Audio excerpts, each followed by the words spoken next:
Assalamualaikum warahmatullahi wabarakatuh. Mari kita lanjutkan pengajian ilmu tajwid. Hari ini kita memulai dari bab makhrajul huruf ya. Nanti langsung kita sambung dengan sifatul huruf. Perlu diketahui bahwa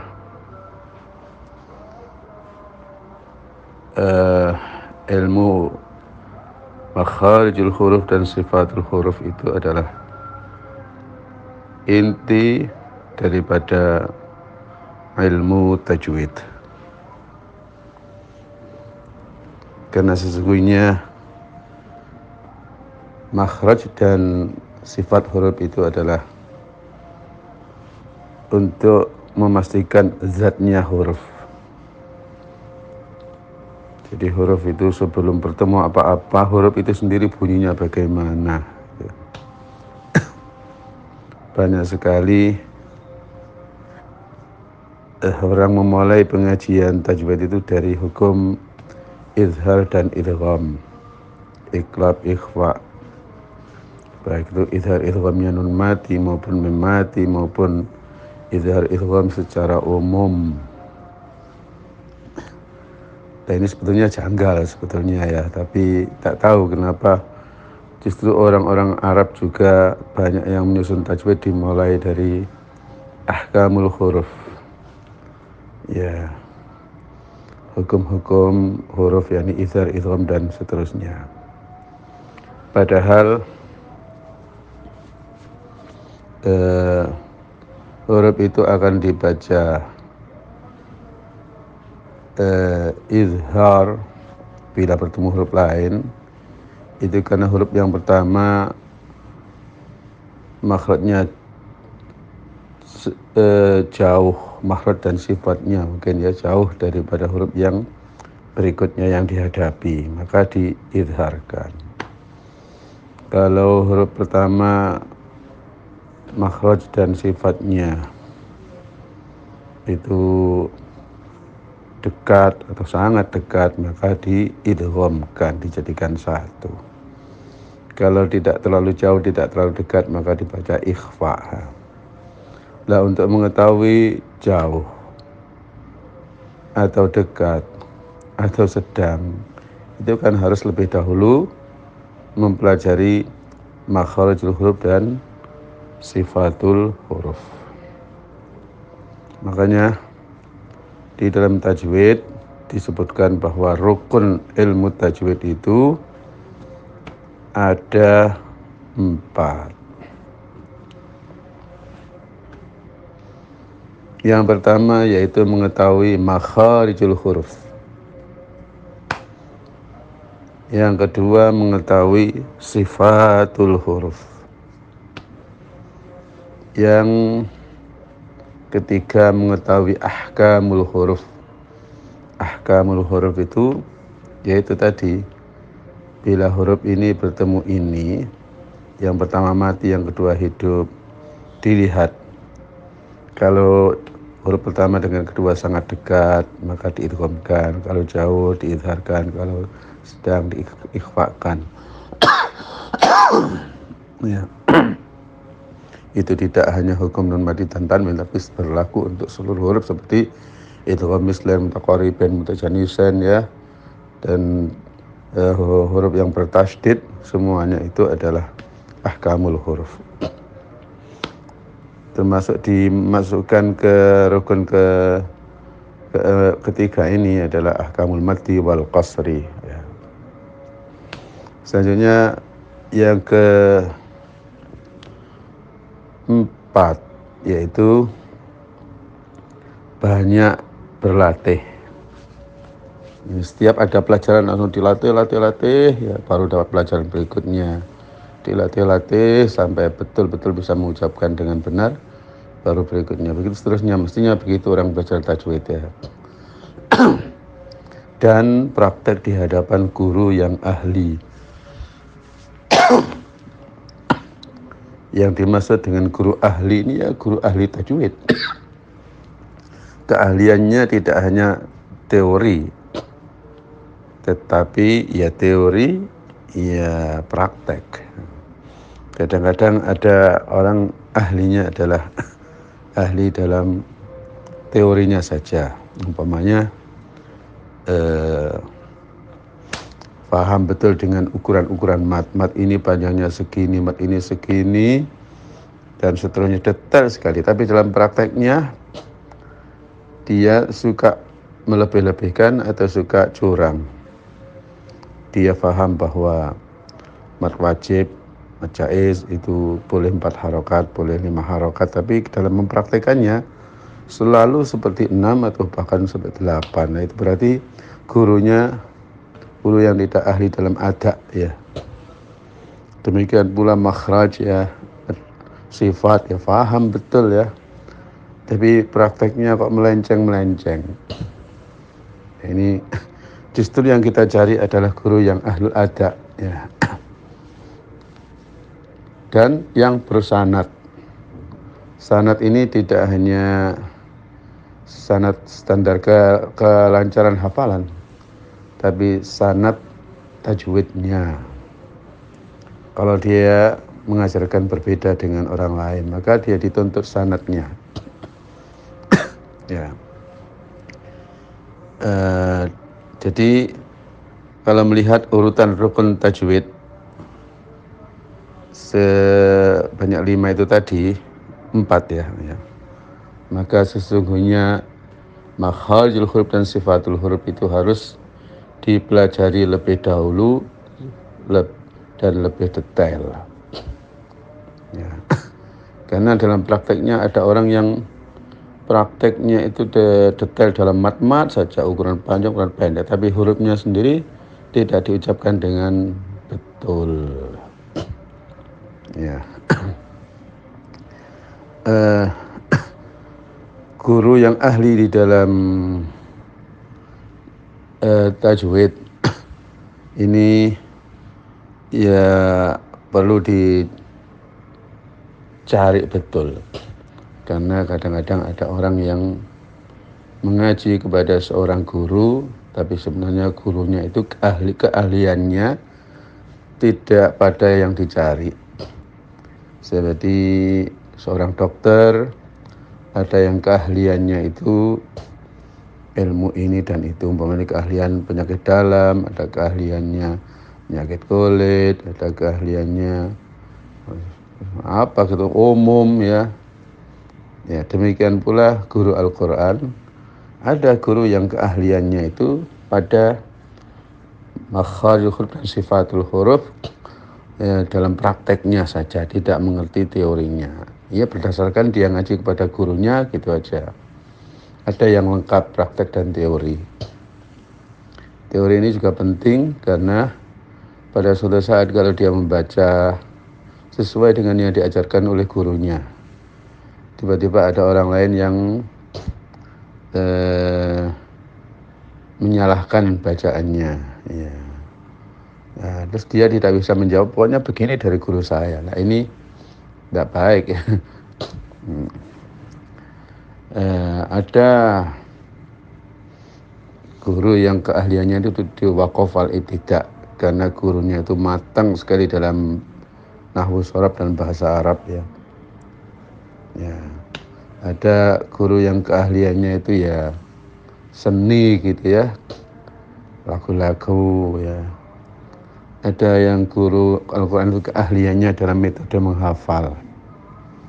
Pokoknya kalau ngaji ke situ dijamin lancar hafalannya karena gurunya itu ahli metode.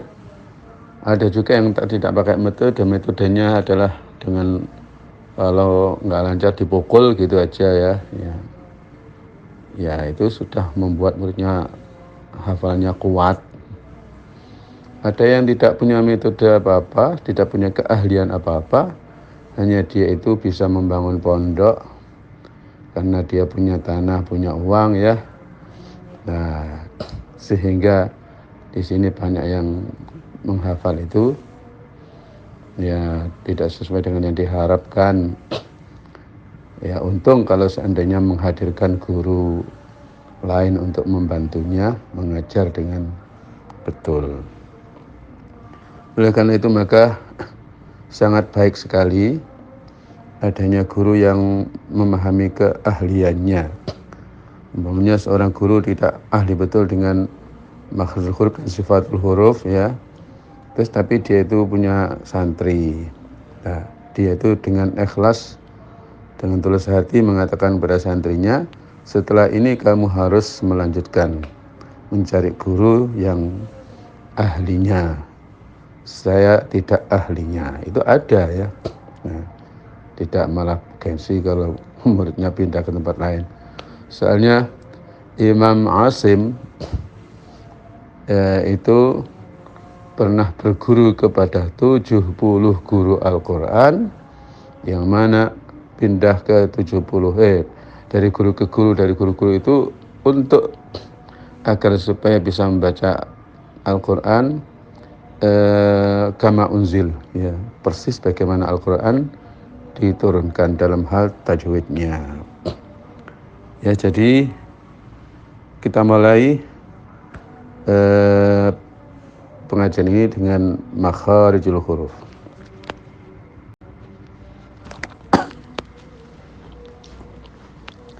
Kita lanjutkan.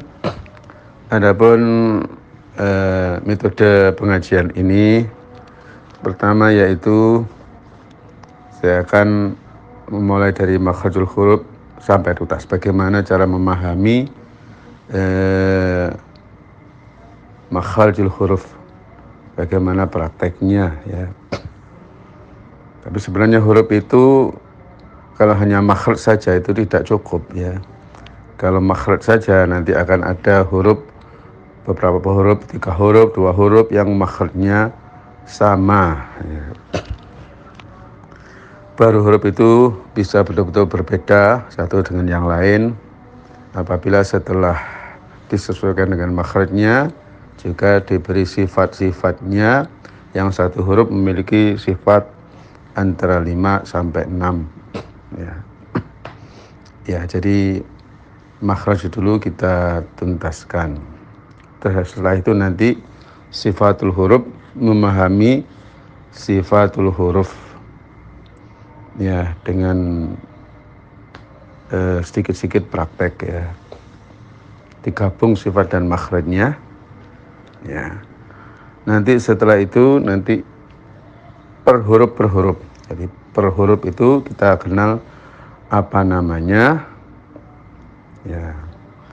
Kemudian kan huruf itu ada yang namanya 2. Ini huruf hamzun, huruf hamzatun ya, 2. Ada yang huruf namanya 3. Ada huruf mempunyai nama 4 dan seterusnya. Setelah itu kita pelajari makhrajnya, setelah itu seluruh sifatnya ya. Jadi untuk satu huruf itu ya. Nah, kemudian prakteknya, baik praktek makhraj dan sifatnya maupun praktek izhar idghamnya. Artinya kalau ada nun mati bertemu ini, huruf ini, maka praktek ahkamul hurufnya izhar atau idgham atau ikhfa. Kalau ikhfa bagaimana cara mengucapkannya, karena ikhfa itu berbeda-beda ya, sangat bervariasi, berbeda satu sama lain cara pengucapannya. Ya. Baik, sekarang makhraj itu dari kata-kata yakhruju atau kharaja yakhruju, artinya keluar. Kemudian makhraj itu tempat keluar. Secara umum segala bentuk tempat keluar ya disebut makhraj. Tetapi kalau kita sedang mempelajari tajwid, ilmu tajwid, maka yang dimaksud makhraj adalah makhrajul huruf, tempat keluarnya huruf. Apabila dijamakkan menjadi makharijul huruf ya. Makharijul huruf ini terbagi menjadi pembagian-pembagian. Ada pembagian awal yaitu al-makharijul ammah. makhraj umum atau makhraj besar. Umpamanya pintu itu pintu gerbang. Ya. Makhraj umum ini ada 5. Pertama, ruang mulut. Kalau di bahasa Arab kan al-jauf, ruangan mulut. Tidak mengenai giginya, tidak mengenai lidahnya, tidak mengenai langit-langitnya, tidak mengenai tenggorokan ya. Pokoknya ruangannya. Itu namanya makhrajul jauf. Anggap saja makhraj ini terdalam karena apa? Mulai dari depan sampai ke dalam tenggorokan. Tapi tidak menggunakan tenggorokannya. Lubangnya saja, bumbungnya saja. Makhraj yang kedua adalah makhrajul lisan. Huruf-huruf yang dikeluarkan dari lidah. Jadi lisan ini dalam ilmu tajwid jangan sekali-kali diartikan mulut. Seperti bahasa Indonesia, jagalah lidahmu. Jagalah lisanmu diartikan jagalah mulutmu. Tidak benar. Jagalah lisanmu itu ya lidahmu. Walaupun secara bahasa Indonesia biasanya diartikan mulut. Tapi kalau tajwid, lisan ya lidah ya. Jangan diartikan mulut ya. Kemudian yang ketiga, mohon maaf ini tadi keliru urutannya ya. Setelah jauf adalah halaq, tenggorokan. Makhraj tenggorokan. Kemudian makhrajul lisan, lidah. Kemudian ke depan lagi makhrajul asyafatain, makhraj 2 bibir. Walaupun sebenarnya ada di antara huruf-huruf makhrajul lisan itu hanya menggunakan satu makhraj syafatain ya. Walaupun sebenarnya ada huruf-huruf yang katanya makhrajnya itu di 2 bibir, ternyata hanya 1 bibir ya. Yang huruf lainnya semuanya pakai 2 bibir atas dan bawah. Berikutnya ke depan ke atas yaitu makhraj hidung.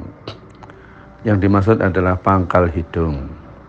Hidung bagian dalamnya, ya, bagian pangkalnya. Kalau pangkalnya hidung berarti atas ya. Kalau pangkal tenggorokan berarti bawah. Ini jangan sampai salah memahami ya. Ya. Jadi makhraj umum itu kalau menyebut urut dari dalam ya. Pertama jauf atau ruang mulut, kemudian tenggorokan yaitu halaq al-halqu, kemudian lisan yakni lidah, kemudian asyafatan itu 2 bibir, kemudian al-khayshum pangkal hidung. Jadi huruf itu tidak akan keluar dari makhraj ini. Jadi tidak benar kalau orang mengucapkan huruf itu menggunakan organ tubuh selain itu. Ini sekedar guyonan saja ya. Jadi umpamanya kentut, nah itu tidak termasuk makhrajul huruf ya. Ya. Tidak ada huruf keluar dari telinga gitu ya. Jadi untuk menghafal makhraj ini daripada kita menghafalnya dengan bahasa Arab tapi nggak tahu artinya, mendingan untuk awal-awal ini lebih kita kenalkan dengan bahasa kita, yaitu bahasa Indonesia atau bahasa Jawa. Jadi akan mudah ingat ya. Ya, Jawa mudah sekali ingat ya. Soalnya ada orang yang mengutamakan makhraj itu menyebutnya dengan bahasa Arab, tapi pada akhirnya hafal tapi tidak tahu artinya ya. Kemudian makhraj umum itu masih bisa dirinci menjadi makhraj rinci, makhrajul huruf bitafsil ya. Nah, rinci ini yang masyhur makhraj huruf itu ada 17. Karena mengapa saya katakan yang umum, yang masyhur ya? Karena ada orang berpendapat bahwa makhraj itu hanya 14. Ada beberapa huruf yang makhrajnya sendiri-sendiri, seperti lam nun ra itu ya, itu dijadikan satu makhraj ya. Ada yang menjadikan satu makhrajnya huruf mad dengan huruf wawu mad dengan wawu biasa ya, begitu. Ada yang mengatakan lebih daripada itu, tapi ya yang populer itu 17. Dan 17 itu makhraj umum itu masih dirinci lagi seperti tenggorokan. Itu nanti ada pembagian tenggorokan bawah, tengah, atas. Lidah juga ada pembagian. Sampai di sini sebetulnya orang bicara tentang makhraj. Tapi sebenarnya makhraj itu bisa saja jumlahnya lebih banyak, yaitu sejumlah huruf hijaiyah. Huruf hijaiyah itu 28. Tapi untuk makharijul huruf, maka huruf hijaiyah tidak 28 tapi ditambah 3. Ya. Kenapa? Huruf yang pertama itu hamzah bukan alif ya. Nanti sampai ya, wawu ya. Kemudian diulang lagi alif, wawu ya, huruf mad. Ya. Karena alif mad, wawu mad dengan wawu len dengan wawu ilat itu berbeda makhrajnya. Ya. Jadi setiap huruf memiliki makhraj sendiri. Nah, kok bisa dijadikan 17? 17 itu karena makhraj yang sama tapi cara pengucapannya berbeda. Seperti dal dengan ta ya, itu sama makhrajnya pojok lidah dengan ditempelkan ke akar gigi atas. Tetapi menempelnya untuk ta itu hanya sedikit saja, nutul ya. Sedangkan dal melebar ya. Itu yang membuat akhirnya dijadikan satu ya. Jadi seluruh huruf yang makhrajnya sama-sama itu sebenarnya ada perbedaannya di dalam cara mengucapkannya ya.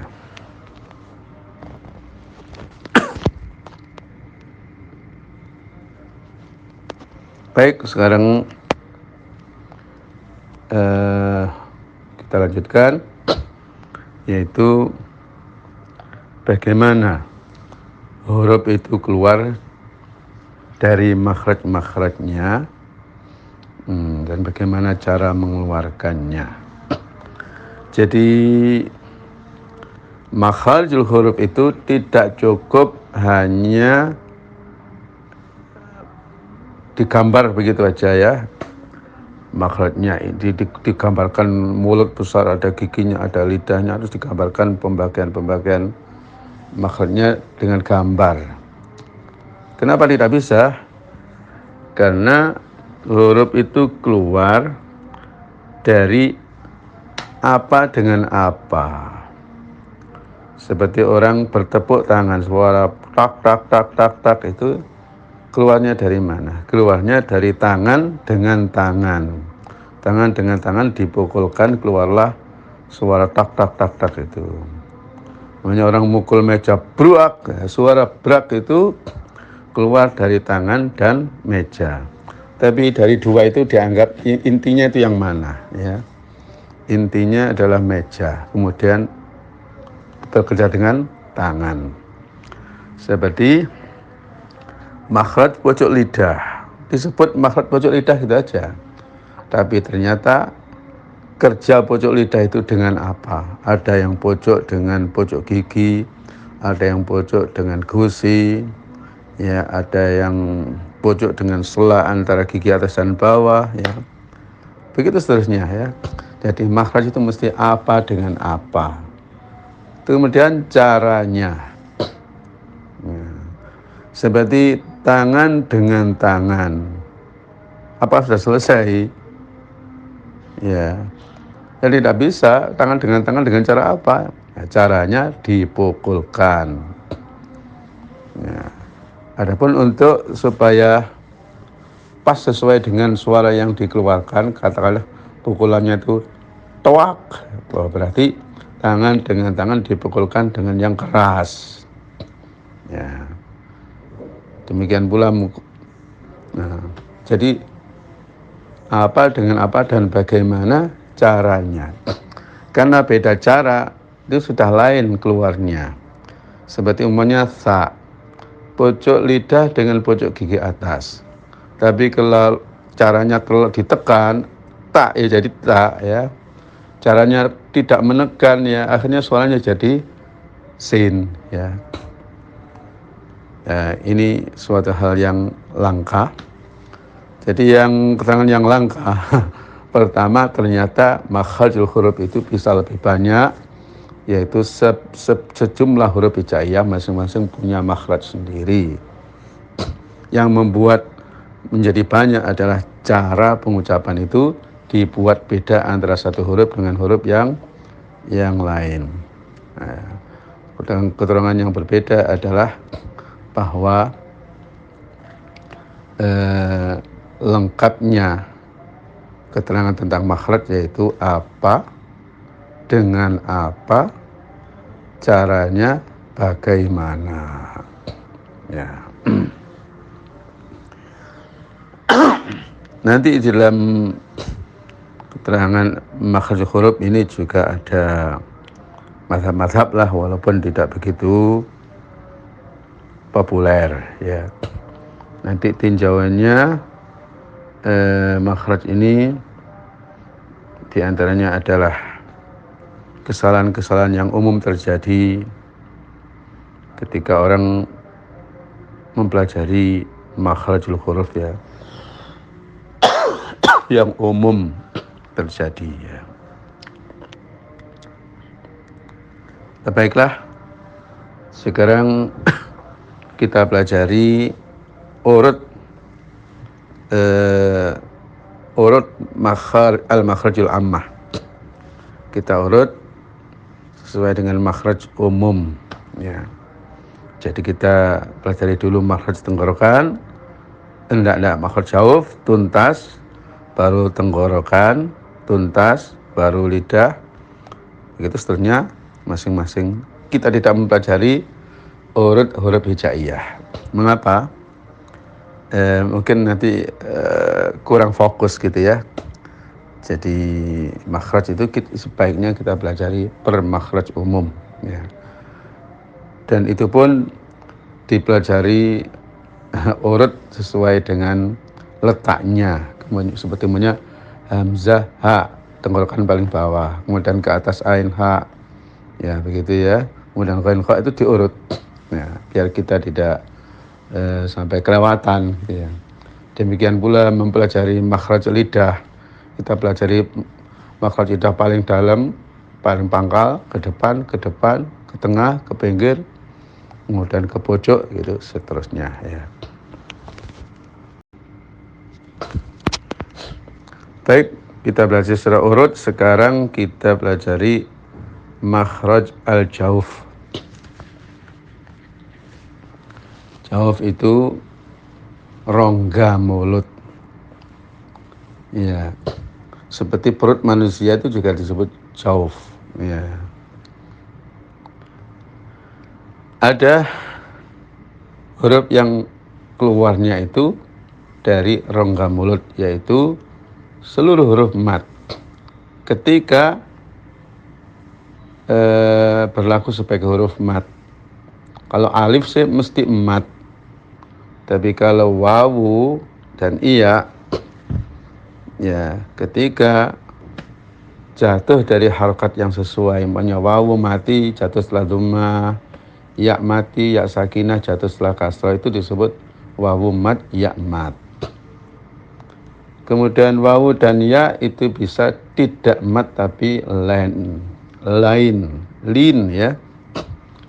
Ya, itu apabila kedua-duanya sukun jatuh setelah harokat fathah.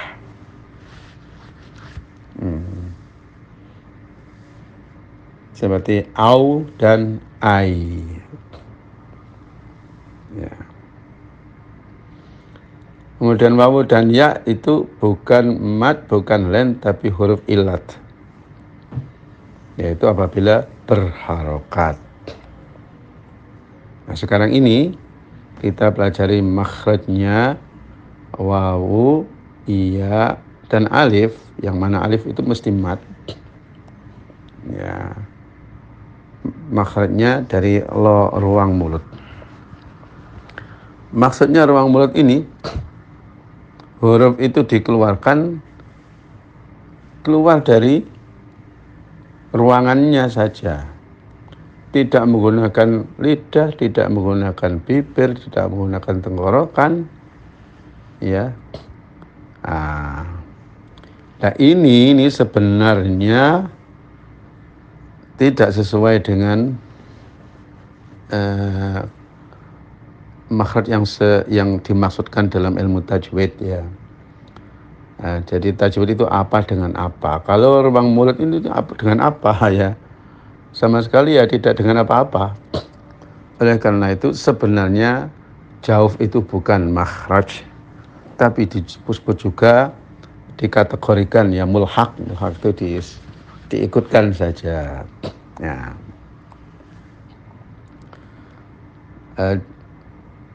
Sehubungan dengan makhrajnya yang seperti ini, maka huruf mad itu ketika berbunyi atau dibunyikan, pastikan bahwa bunyi itu hanya dari rongga mulut. Ya. Orang mengucapkan ko, itu kan dua huruf ya.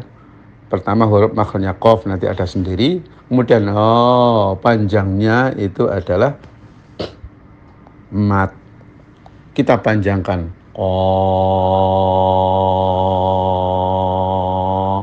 memanjangnya bukan qafnya itu dari ruang mulut. Ya. Apakah ada kesalahan yang biasa terjadi pada pengucapan huruf mad? Kesalahan yang biasa terjadi pada pengucapan huruf mad adalah agak menggunakan tenggorokan. Ya akhi, dibaca akhi, ya. Ya. Apa, kita bilang apa, ya. Jadi pastikan kalau Anda mengucapkan mad alif wadduha, jangan wadduha ha ya, itu tidak betul ya. Makanya nanti dilengkapi dengan sifat hawai ya, sifat mengudara ya. Disifati lagi mad itu dengan khofa ya, samar ya. Nah, tapi sekarang kita hanya membahas makhraj saja. Nanti ada sifat-sifatnya, di antaranya tebal atau tipis nanti belakangan ya. Sudah selesai kita membahas makhrajnya huruf mad. Adapun wawu dan ya yang bukan mad nanti ada makhrajnya sendiri.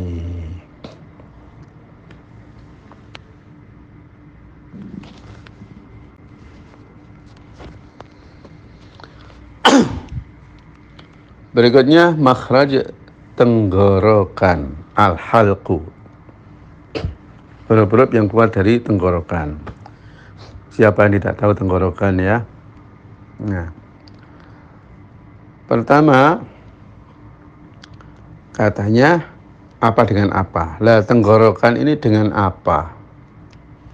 Seluruh huruf tenggorokan yang nanti makhrajnya dibagi menjadi 3 ya, itu menggunakan tenggorokan dengan tenggorokan, seperti namanya tangan dengan tangan, sesama tangan gitu ya. Nah, tenggorokan sesama tenggorokan maksudnya apa? Sesama dinding-dinding tenggorokan. Dinding-dinding tenggorokan itu menyempit. Jadilah huruf-huruf menyempit kemudian dikeluarkan nafas. Satu contoh, hamzah. Orang mengucapkan a atau a, nah itu tenggorokannya disempitkan. Berarti dinding tenggorokan dengan dinding kanan kirinya menyatu atau mencekik atau mendekat, ya. Ya.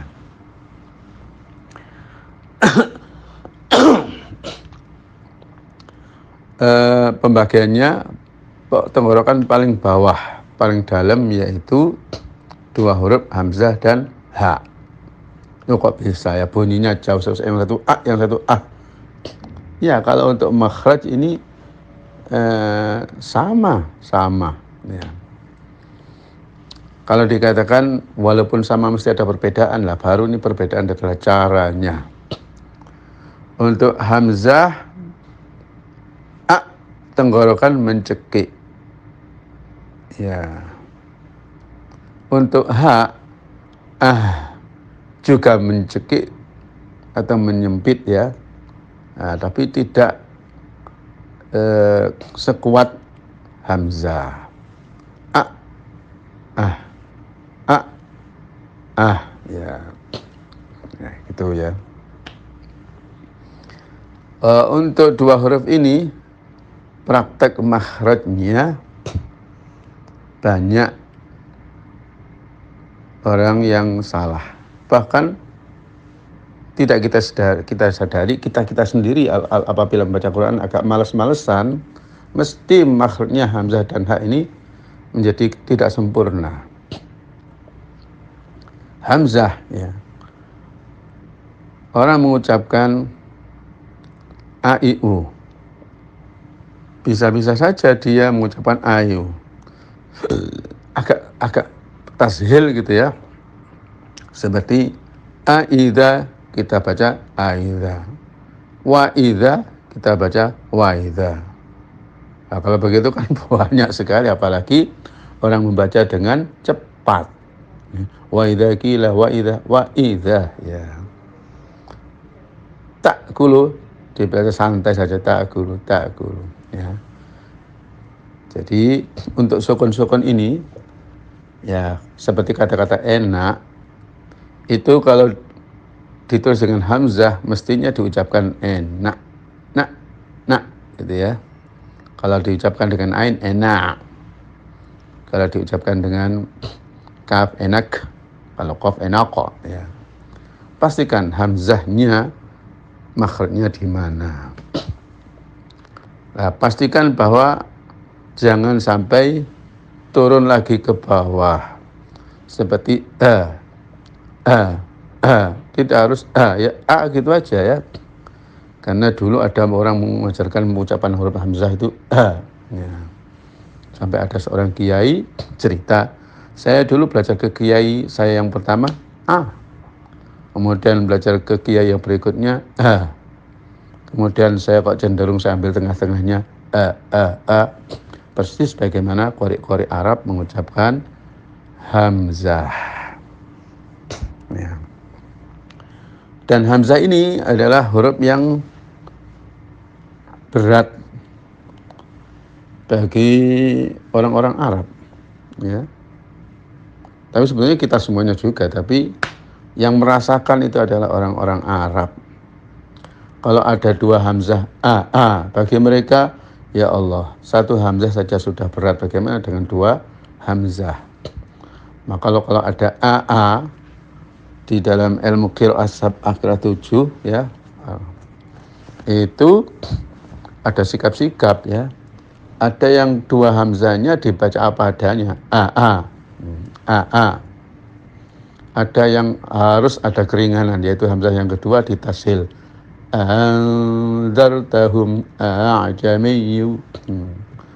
Ada yang dengan cara agak diberi jarak antara hamzah pertama dengan dua, dengan cara memanjangkan hamzah pertama.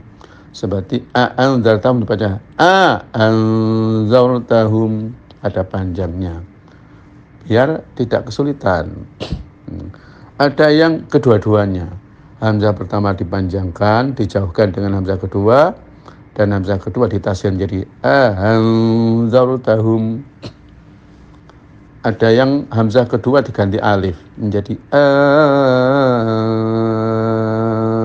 anzartahum. Sampai seperti itu.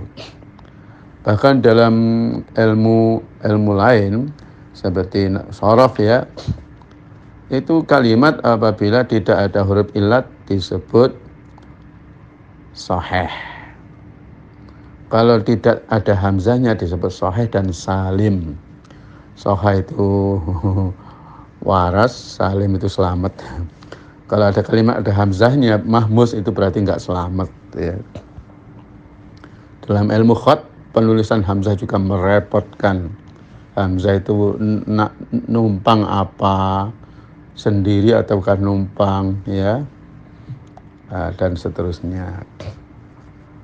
Nah, itu. Kemudian hati-hati mengucapkan hamzah dalam hal makhrajnya ya. Jangan sampai ke ain. Ya. Ada orang yang ada dua hamzah dengan ain ya, diucapkan sama-sama hamzah. Ya, an'amta. Ada yang an'amta ya. Pastikan an'am ya. Seperti itu.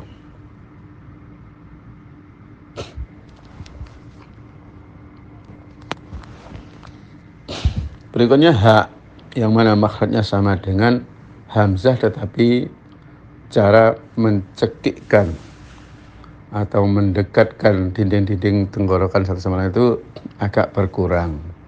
Bukan a tapi ah. Ada yang berpendapat bahwa hamzah dengan ha itu bedanya itu ya letaknya juga. Jadi walaupun dua-duanya itu di pangkal tenggorokan, tapi hamzah lebih masuk daripada ha. Ada yang sebaliknya ya mengatakan bahwa ha lebih dalam daripada hamzah. Tapi yang umum hamzah dengan ha itu posisinya sama ya. Katakanlah duduk itu bersanding lah gitu ya. Ya. Akan tetapi dibedakan dengan cekikannya tadi ya. Hamzah lebih mencekik daripada ha ya. Adapun untuk huruf ha ini dalam hal makhrajnya apakah banyak orang mengucapkan salah? Sangat banyak ya. Yaitu mengucapkan ha kurang ke bawah. Bahkan tidak ditenggorokan. Nah, ini jauh sekali ya. Umpamanya lahum ajruhum inda rabbihim diucapkan laum. Nah, laum itu kan hanya bibir saja. Lahum ajruhum inda rabbihim wala khaufun alaihim wala hum ya. Ya. Baru kita membaca Fatihah, baru a'udzu sudah salah hamzahnya. A'udzu billahi bismillah ya. Nah. Namun tidak betul juga apabila dilebih-lebihkan sesuai dengan kaidah atau dengan dasar ilmu tajwid yang dulu sudah kita sampaikan bahwa tajwid itu mukammilan min ghairi ma takallufi.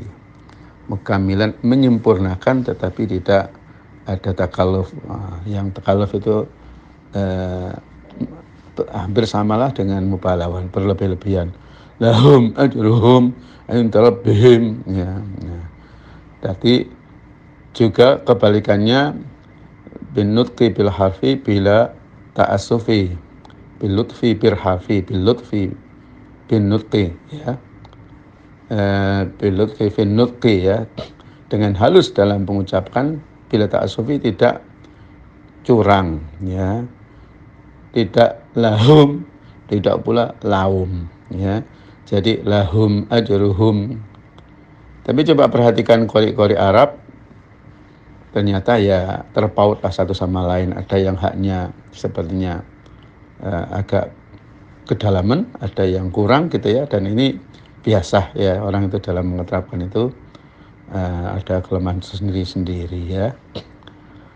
Jadi kenapa orang-orang Indonesia mengucapkan hak itu kok banyak yang tidak ke dalam? Ya karena ini logat kita ya, karena orang Indonesia tidak biasa mengucapkan ha itu ha. Contohnya banyak mengucapkan bahan-bahan mentah, tidak harus bahan-bahan mentah seperti Arab ya. Ya bahan-bahan mentah gitu aja. Bahkan mengucapkan alhamdulillah saja hampir-hampir haknya tidak dikeluarkan, alhamdulillah ya. Lah untuk hak ini rawan samar makhrajnya apabila mati karena waqaf ya, jatuh setelah mat. Seperti Rasulullah, lah itu diucapkan hanya Rasulullah ya, illallah. Tapi kalau tidak jatuh mat, setelah mat biasanya al-qari'ah ya. Juga ada yang al-qari'ah gitu, al-qari'ah ya. Tapi kalau jatuh setelah mat biasanya malah lebih samar lagi. Dzalikal kitabu la raiba fih. Itu harusnya ya. Ya, khudhuhu faghulluh, tsumma al-jahima salluh. Ya. Ya. Aneh sekarang ini malah banyak perempuan-perempuan yang namanya pakai hak, itu haknya tidak dibunyikan. Aisyah jadi Aisyah gitu aja. Ya, seperti Faridah jadi Faridah gitu aja. Sampai ada orang mengucapkan melampah itu nggak bisa, berzakat melampah ya. Ini keanehan-keanehan ya dalam praktek tajwid yang mana makhraj dan sifat dipelajari sedetail-detailnya, ternyata dalam pengucapannya tidak terasa bahwa dia telah melakukan kesalahan dengan melebih-lebihkan atau dengan mengurangi. Selanjutnya ain dan ha, makhrajnya di tengah tenggorokan ya, dengan sesama tenggorokan tadi ya, di tengah ya, ain dan ha. Sama juga ain itu lebih mencekik daripada ha, ya, seperti itu ya. Adapun detailnya pengucapan ain dan ha ini tidak pada makhraj tapi nanti pada sifat-sifatnya. Berbeda dengan hamzah ha, itu sebelum sifat-sifat itu sudah kita rasakan banyak orang yang menyalahi dalam pengucapan makhrajnya ya. Kemudian ke atas ghain kha. Ghain kha ujung atau tenggorokan paling atas, yakni adnal halqi. Adnal halqi.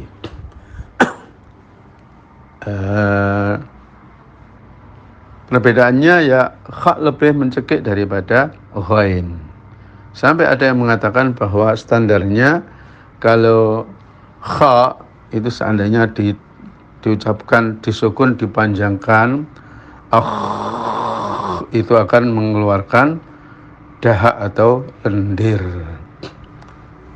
Sedangkan ghain kalau diucapkan itu tidak mengeluarkan lendir. Itu hanya untuk memudahkan menjelaskan ke anak-anak pemula barangkali ya. Tapi sebenarnya mengucapkan kha ya tidak seperti itu ya. Itu mubalaghah, berlebih-lebihan. Cuman ya. Jadi nanti huruf-huruf yang di tenggorokan ini setelah kita pelajari makhrajnya, nantinya ketika kita mempelajari sifat akan dijelaskan lagi, ditajamkan lagi ya. Tidak kalah penting kalau kita menyebut makhraj tenggorokan ini, kita urut sesuai dengan makhrajnya. Sebutkan huruf tenggorokan, maka sebut saja hamzah ha, ain ha, ghain kha. Jangan diwalik-walik ya, biar kita terbantu untuk mengetahui urutan makhrajnya. Baik ketika membahas makhrajnya maupun ketika mempelajari izhar halqi, izhar tenggorokan. Yang biasa ditanya itu berapa hurufnya izhar halqi? Jawabnya ada 6. Sebutkan hamzah, ain, ha, kha, ghain, apa gitu ya, urutannya seperti itu. Yang benar 6. Sebutkan hurufnya hamzah, ha, ain, ha, ghain, kha. Semuanya berakhiran dengan a dengan hamzah gitu ya. Ya.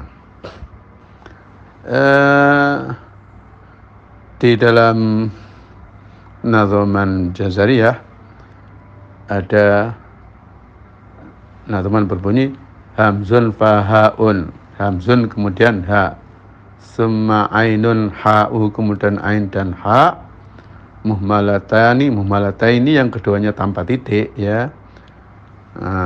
Summa ghainun kha'u kemudian ghain dan kha ya.